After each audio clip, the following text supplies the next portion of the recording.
अस्सलाम वालेकुम, मैं हूं आपकी मेज़बान अरफा ख़ान। आप देख रहे हैं हिस्ट्री चैनल।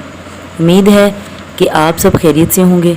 दोस्तों, आज मैं आपको आलम अरवाह के बारे में बताने जा रही हूं कि जिसका ज़िक्र कुरान पाक में अल्लाह तबारक व तआला ने कुछ इस तरह बयान किया, व इज़ अख़ज़ रब्बुका मिन बनी आदम मिन ज़ुहूरिहिम ज़ुर्रिय्यतहुम व अशहदहुम अला अनफुसिहिम अलस्तु बिरब्बिकुम क़ालू बला शहिदना अन तक़ूलू यौमल क़ियामति इन्ना कुन्ना अन हाज़ा गाफ़िलीन।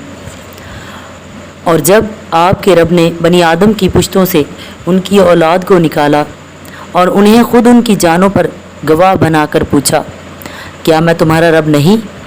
वो कहने लगे, क्यों नहीं, हम ये शहादत देते हैं। अहद लेने का मकसद ये है कि कहीं क़यामत के दिन तुम कहने ना लग जाओ कि हम तो इससे बिल्कुल बेखबर थे। नाजरीन, ये था रूहों का इज्तिमा। रूहों के पैदा करने वाले अल्लाह तबारक व तआला ने आदम अलैहिस्सलाम से लेकर आखिरी फ़र्द तक जो इस दुनिया में आने वाला है, इन सब की रूहों को जमा किया और अपनी तौहीद का अहद लिया।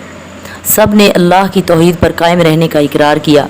इस इज्तिमा में तमाम अंबिया भी मौजूद थे, नेक लोग भी थे और वो भी थे जिन्होंने दुनिया में आकर बदकारियाँ करनी थी, बुतों की पूजा करना थी, अल्लाह के साथ शिरक करना था और मज़लूम और कमज़ोर बंदों पर जुल्म करना था। आलम अरवाह में ये सारे जमा थे और अहद कर रहे थे कि अल्लाह, हम तेरी वहदानियत पर कायम रहेंगे। ये था आलम अरवाह का मंज़र। अगर आपको हमारी ये वीडियो अच्छी लगी है तो हमारे चैनल को सब्सक्राइब करें और बेल आइकन को प्रेस करें।